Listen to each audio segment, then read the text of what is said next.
Hello, everyone. Welcome to today's presentation by the National Association of Cannabis Accounting and Tax Professionals. We have these presentations a couple times a month on Tuesdays, always at 10 a.m. Pacific time. Last week, we had an amazing discussion with the state of New York. So if you have clients in the state of New York and you would like to learn a little bit more about the rules and regulations, then go and check out that replay. But before we get started today, I do have a couple of announcements. Let me go ahead and share my screen. As you all may have seen, I have been shouting on the rooftops. Oops. Here we go. Couple emails, couple social media posts. We are having an event around MJ Biz. It's called the 7th Hour, a magical rooftop night of networking. This will be a kickoff event to the MJ Biz week. We're going to have our event on Tuesday night, which is the same day that they have Associations Day. They have a couple of presenters and presentations, but it's not the official conference day.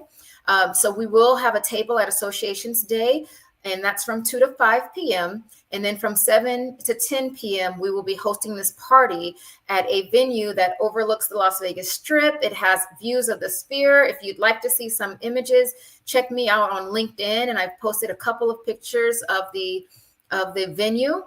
And we are also looking for, if I can flip this around.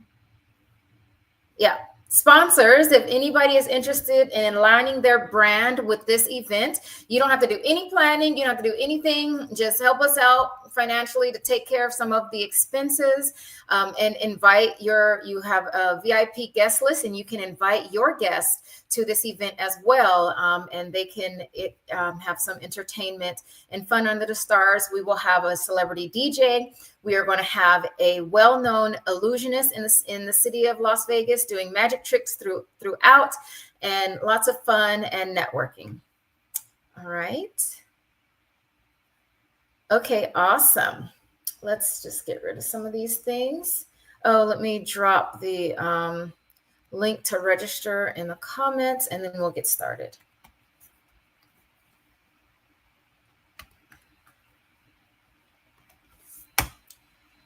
All right, awesome. If you want to register, you can register there.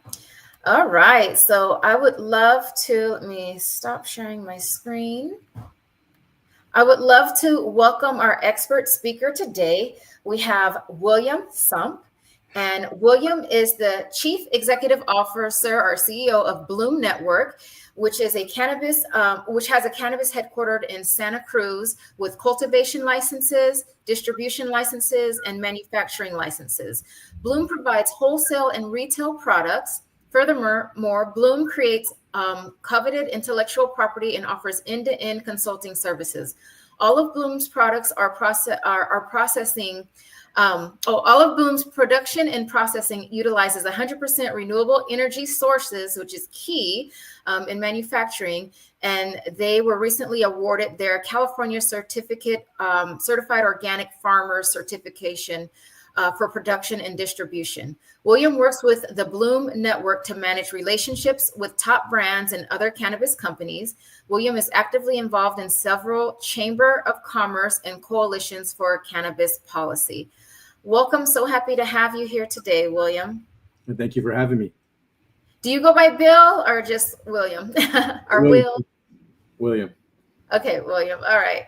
Nice to meet you. So tell us a little bit about what you're doing, a little bit about Bloom, and what got you started in the cannabis industry. So, Bloom focuses on supply chain management, brand management. We work now in every license. We actually recently partnered with a retail store as well. So we focus on that. What first got me into the industry was my desire to work with plant medicine and cannabis. I believe cannabis has potential to enhance wellness and community.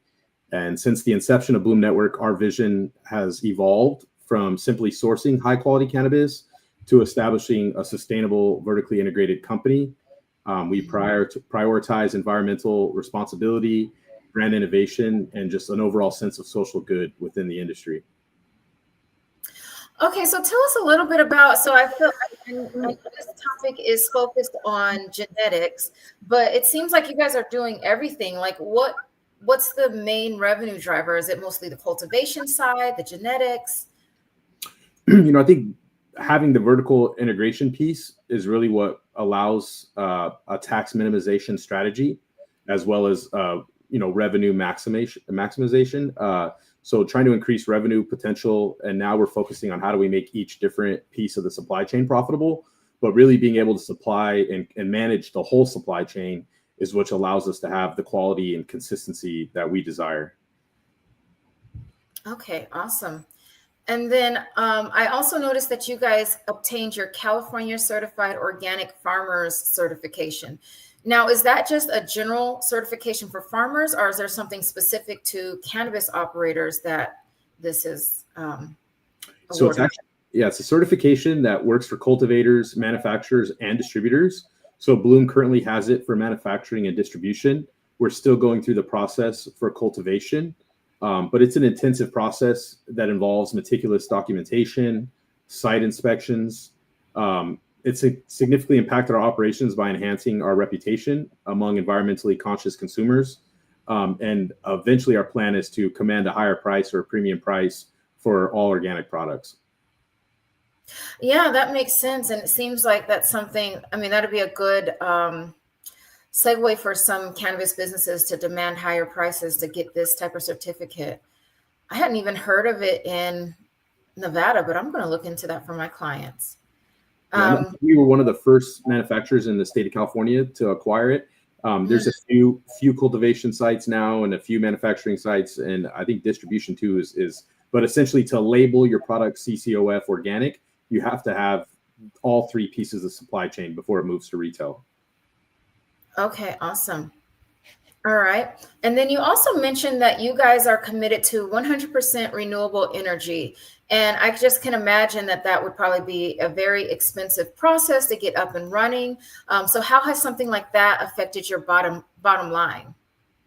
So investing in renewable energy infrastructure did pose an upfront financial challenge, but we believe the long-term positive environmental impact has value that's hard to quantify. Additionally, the commitment has strengthened our brand image, and our advice to other companies is to kind of start auditing their energy usage and seeking local incentives for renewable initiatives.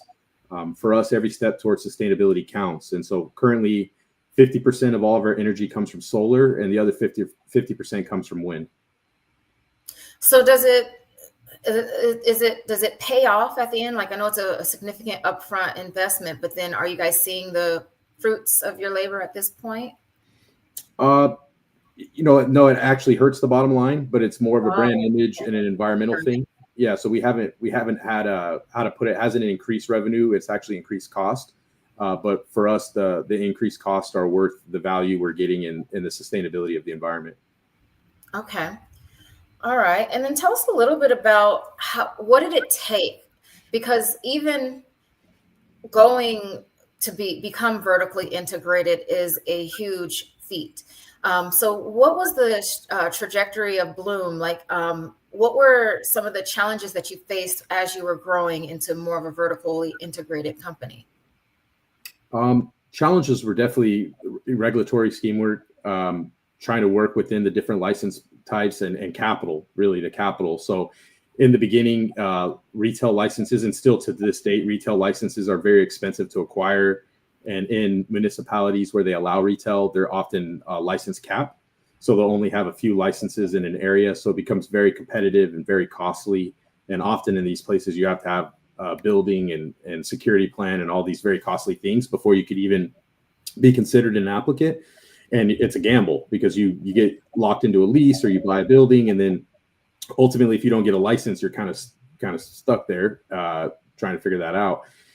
And so for us, we started as a distribution. We saw that as the path to work within the Prop 64 framework. And then for distribution, we added manufacturing. And for manufacturing, we added processing and kind of broke manufacturing into two departments, processing and production. From there, we went to cultivation. And then now we've landed back at retail, which is ironically where we started. We worked in retail nearly 20 years ago in California under Prop 215. but getting into retail in the Prop 64 was very difficult. But now that the market is there's a lot of consolidation going on, and there's a lot of players that are leaving the California market, and that's allowed us to kind of focus on gaining more market share and gaining more licenses and making sure that our process is sustainable. Okay, awesome. And then I want to dive a little bit more into the genetics side of the business. Can you just help us understand, what does that even look like? Can you just have a genetics business, or do you have to be the cultivator and all the processors and the manufacturer? Like, what does that even look like? So genetics business can really go into two different areas. If there's live plants involved, it does require a license, and you can have a cultivation license that's the type nursery. So you could just focus on just genetic nursery license and provide your genetics to other cultivators that want to cultivate those genetics. However, there's also outside of the California licensing scheme work, there's a seed producers and seed makers. And so that is something that is more of an international trade and isn't landlocked in the state of California. So those seed producers can really sell to anyone. And that they're kind of two different segments of the industry, if you will. Okay, break that down a little bit. So one is seed and the other is clone? Yes, clone genetics. So livestock of plants actually typically involves like producing mother plants and then pulling clones from the mother plants. And you'll have nurseries that focus just on clone production. And then the seed makers or seed producers will, typically they have to have cultivation at some point too to crossbreed things. So it's kind of like this slippery slope of like when you get to a point where you have to have a state license or not. But yeah, the primary difference is whether you're using male pollen with female plants to produce new varieties and new hybrids, or if you're just doing clone only. Typically, you don't use any type of male plants at all, and you focus just on the female plant. Got it. And as you mentioned, the seed. So if you're in the genetics business, just producing seeds, you can ship that all over the world freely. Yeah, I'm not a lawyer. Oh, okay. But yeah, that's how it happens now, right? And it used to be. I remember even 20 years ago, and people could probably speak to even later than me. But you typically buy seeds online, and they'd come with a T-shirt with the seeds wrapped up in the shirt or wrapped up in the jacket. So you're buying the shirt, and then you get the seeds with it, or however they work on that. But there's a lot of seeds are much easier to ship, right? Okay. Now there's new technology too with CRISPR technology, and they're using petri dishes and tissue culture, so you could actually take live plant stock and create a tissue sample and travel with that tissue sample now too, which makes it pretty easy to move genetics around. Interesting. So then I guess as the accountant, I'm thinking about, when does 280E kick in for this? Do you know if all genetics are subject to 280E, or only clones, or as I understand, 280E applies to any cell of cannabis. Cultivators typically have cultivators and manufacturers typically have the most write-offs, if you will, for COGS because of the fact that there's things that involve cultivation of cannabis that's not directly correlated with sales or tied to sales, whereas like a retailer hardly has any deductions because everything they're doing is related to sales. And distributor, we've always kind of heard 50-50. Right? If I have a truck and I'm using it to go pick up packaging, that's not a sell. But now if I have a truck and I'm using it to make a delivery of cannabis goods, that is a sell. So, with distributors, it's kind of some COGS are write-offs, some COGS are not. Retailers, no COGS are write-offs. Manufacturers and cultivators get the most write-offs in regards to 280E. Right. Okay. And then when it comes to genetics, now are we gonna, okay, this is my future, trying to go to the future. Are we ever going to come to a world where sour monkey is always going to be sour monkey across the country, or like that the genetics are going to be trademarked and have a unique flavor in anywhere you buy it? I think there is a few groups working on that type of technology. They're able to actually somehow code the DNA of the plant within the plant. like I said, I think it's the CRISPR technology where they're using that so they can actually identify the origin of a plant, where it came from. But even in your example that you gave, there could be hundreds of different varieties of that specific genetic. And when I say that, it's like if there's a individual that's mixing pollen with a variety, and then they have seeds, right? They can produce hundreds, if not thousands, of seeds. And technically, each one of those seeds is a unique variant. And so even though they're all sour, I think you said sour monkey. Yeah, I just made that up. Does that even exist? I heard that one, but let's say it was like a sour OG, right? You mix like an OG and a Kim, or an OG and a Diesel, or something like that, and then you have thousands of seeds. Every one of those is a unique variant. And so sometimes you'll see Starburst 36, Grape Gas 57, Grape Gas 49, Grape Gas 29. And what it is someone went through and cultivated several different seeds, and then they did basically a pheno hunt is what they call it. And so out of the pheno hunt, they'll pick the best one that they like. And, and that's a little bit subject to the individual, right? Because everybody has a unique profile. Everybody has a little bit difference in variance in how they consume or how it affects them. I think the cannabinoid system is a little bit unique in every individual. And so you might like the 27 best, but I might like the 57 best, right? But then eventually when that variant is picked, that becomes the sour OG, right? And so there could be still some variance across the board, and someone could re-pheno hunt, right? The same genetic. So it's really hard to say, hey, like there might be something that you like better that I don't like better. But typically during a pheno hunt, we just make sure it checks all the boxes. Hey, does it smell good? Does it look good? Does it taste good? Does it, does it have uniformity? Does it have high yields? And then now with concentrates, we're worried about not only yields to plant material, we're worried about yields in the lab.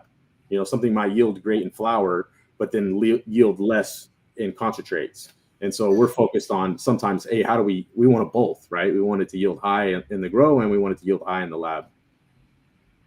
Okay. So then, is it just like an endless amount or possibilities of genetics? You can just keep mixing and matching and mixing and matching and come up with just an endless amount? Yeah, exactly. Yeah, you could, I don't know if it's quite infinity, right? But it's definitely approaching infinity. It wouldn't be the opposite. And so you could cross something to cross something and have, just having that cross. If you have so many seeds, let's call it X amount of seeds, each IX is specifically a new variant. And so then, and then if you cross that with something else, it's basically endless. Wow. Okay. Because I guess that leads me into my next question about like trademarking these things. So do you guys hold a lot of patents or trademarks for the genetics that you guys offer? Well, nothing's, I don't believe you could patent it at all. And then with trademarks, it's more with the brand identity. And so I've seen some people working towards trademarks, like I said, for specific genetics. But right now, what I see mostly is trademarks for brand identity or brands. And then brands will be known for certain genetics, right? So there might be a brand that came out with a certain genetic, and they hold a trademark for the brand name, but it's not necessarily a trademark for the genetic. Got it. Okay. Yeah.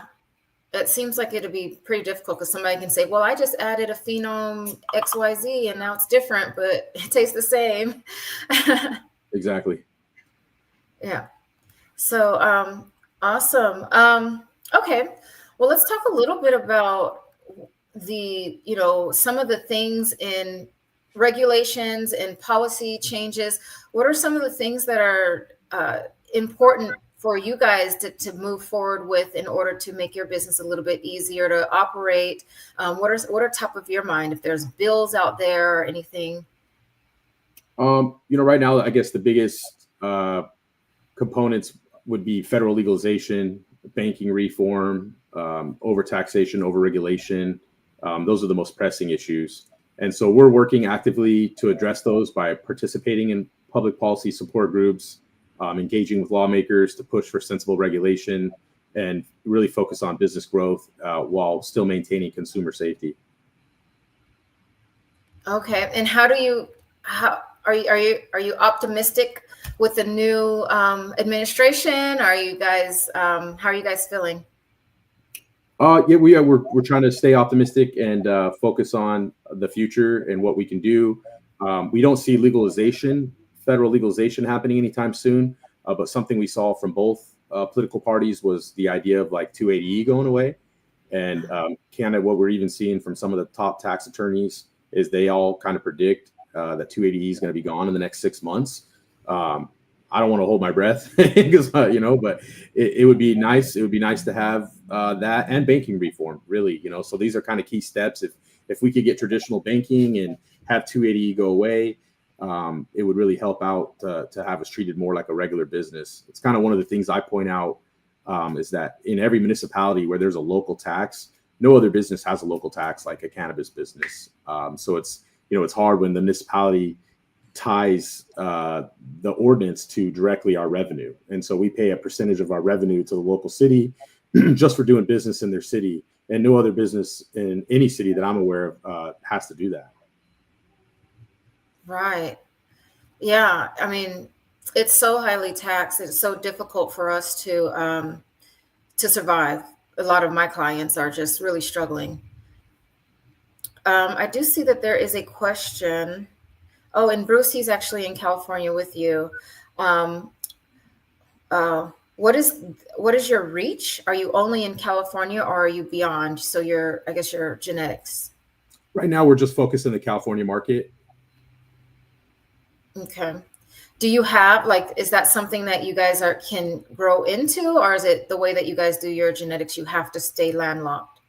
Yeah, I have a couple brands that I work with directly that are now doing licensing deals in new markets. And so a lot of times they'll license the use of the brand name, figure out a way to get their genetics to that territory, and then have that, oftentimes though it's hard to have the quality. You can't just give someone genetics and expect them to replicate what you're doing without the SOPs. So, not only in the cultivation side, but the manufacturing side, distribution and retail are a little bit more plug and play, but cultivation, the SOPs that we've developed, as well as in manufacturing, the SOPs we developed are very important. And so we want to make sure that we have alignment with new brand partners in new markets, that they're going to, oftentimes we'll have to move someone or relocate key people to kind of train their team in our SOPs and making sure that everything's cultivated the way it should be, and as well as processed and produced the way it should be in order to have the quality that we demand when we put something with our name on it. Awesome. And I guess that leads me to one of my questions is, how do you approach building and maintaining relationships with the top brands in the cannabis industry? And what value do you bring to these brands for them to want to bring one of you on to do the training and education? We focus on mutual trust, clear communication, shared values. It allows us to expand our market reach, but also allows them to bring in new sales and consumers. A lot of consumers are aware of our products and they're in high demand. And so if we co-develop innovative products and share resources such as marketing, we can ultimately benefit everybody involved.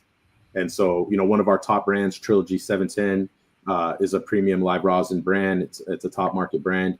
And in California, we maintain active relationships with hundreds of retailers. And so one of the things new brands, when they come to talk to me, is they know that how many stores and retailers that we work with, and good retailers. We filtered out a lot of the bad actors, if you will. And now that we have great relationships with key retailers across the state, it's kind of attractive to new brands. And then new operators in other territories, right? So a lot of other operators in new territories have approached us to kind of bring our brands into their market. Mm-hmm, mm-hmm. Okay. And what do you guys do to make sure that you're able to stay competitive in the California market?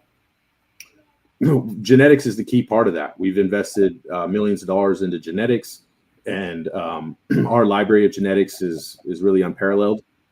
And so having those genetics, having top quality SOPs, working with cultivators that also have quality SOPs, and then sourcing that material and then using our SOPs in the lab to kind of produce a top quality product, and then maintaining that consistency, that quality. And we're a little bit different than other players. We don't have like a menu per se where we allow people to just pick and choose what they want. We have a subscription service where it's a drop. And so every month we have a new drop. You take everything, and with that menu, we're able to show you multiple things. So typically there'll be like 10 SKUs a month or so on the new drop, and we deliver that whole good. And then there's limited quantities too. So a lot of the stuff we run is limited quantities or high profile collabs with other top brands. And so working together to produce that creates a lot of consumer demand. And so the retailers, often when we do a new drop, we'll have most of our retailers telling us that they have a line at the door for the drop. Nice. Oh, that's interesting. How were you guys able, is it because of the quality of your products? Like, how were you able to create that demand? Yeah, the quality, I think the quality and the satisfaction, guarantee. If anybody ever has a problem with one of our products, we replace it. And we hardly ever have problems, but we just take care of our consumers. We take care of our customers. And so they know that, if they want unique genetics, they want, a variety, and then focusing on our target. It's like, I'd say a lot of brands out there are targeting the 99%. They're trying to target everyone. We focus on the 1%. And we realize that a lot of our consumers are repeat customers. And so if we focus on what they like and really what we like, right? If I know I like it, chances are other people are going to like it. And so because of the palette, that I've produced and experienced in my partners, we're kind of, really, my partner, Bobby Trill, he's like a tastemaker, right? So he really understands the market and what people are liking based on his own preferences. And then we're able to market that and present that to other people. And so far, it's been consistent. Every drop, people are loving the products. Mm-hmm. Nice. Okay. And how do you balance? So it seems like you guys put a lot of effort into just quality, sustainability, and brand recognition. How do you balance the need for profitability with your commitment to creating the best product? We are one of the highest priced brands in the market. We do demand a high price. But also we are COD with that brand. And so having a high price and demanding cash on delivery has allowed us to maintain, so we deal with a lot of AR issues with some of the other brands I work with, and across the industry, it's a really bad issue. But with the brand I'm talking about in particular, Trilogy 710, we're COD, and that allows us to, stay profitable. Mm-hmm. Got it. Okay. And then what advice would you have for inspiring entrepreneurs who are looking to enter the cannabis industry today? Focus on a new market, focus on a new market where there's limited access, because always in a new market where there's limited access, the first 2 years are a great run, and then kind of as the market gets saturated, licensing opens up, more players enter, it gets very competitive, and so for us in California, we had a lot of multi-state operators and big VC firms and all kinds of groups come into California market, and kind of we had to, get down to the trenches and go elbow to elbow. And now we're kind of rising through all that, and a lot of those players are exiting the market. Yeah. Yeah, that's the same advice that I give. Unfortunately, we didn't get a lot of states on board this past election, but hopefully soon. We have a couple more states to go.